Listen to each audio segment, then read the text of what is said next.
নতুন বছরের শুরুতেই সুখবর পেতে চলেছে প্রাথমিক চাকরি প্রার্থীরা। বুধবার কলকাতা হাইকোর্টে 2016 সালের প্রাথমিক নিয়োগ সংক্রান্ত মামলার শুনানি ছিল।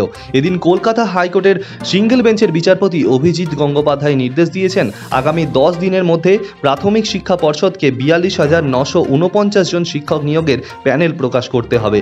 এর পাশাপাশি বিচারপতি গঙ্গোপাধ্যায় আরও নির্দেশ দেন, যদি আগে প্যানেল প্রকাশ হয়ে থাকে তাহলে সেই প্যানেলের হার্ড কপি ও সফট কপি তার বেঞ্চে জমা দিতে হবে। 2014 সালে যে টেট পরীক্ষা হয়েছিল সেই পরীক্ষার ভিত্তিতে 2016 সালে প্রাথমিক শিক্ষক নিয়োগ করা হয়েছিল। 42,000-এরও বেশি শিক্ষক পদে নিয়োগ হয়েছিল 2016 সালে, কিন্তু সেই নিয়োগ ঘিরে বিস্তর গরমিলের অভিযোগও উঠেছিল। তারপরেই পুরো প্যানেল বাতিলের হুঁশিয়ারি দিয়েছিল আদালত।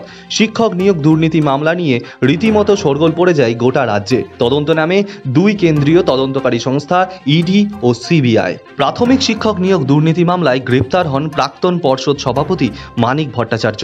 বিচারপতি অভিজিৎ গঙ্গোপাধ্যায়ের নির্দেশে রাজ্যের প্রাক্তন মন্ত্রী পরেশ অধিকারীর কন্যা অঙ্কিতা অধিকারী চাকরি হারান। অঙ্কিতাকে বেতন ফেরত দেওয়ার নির্দেশও দিয়েছিল বিচারপতি গঙ্গোপাধ্যায়।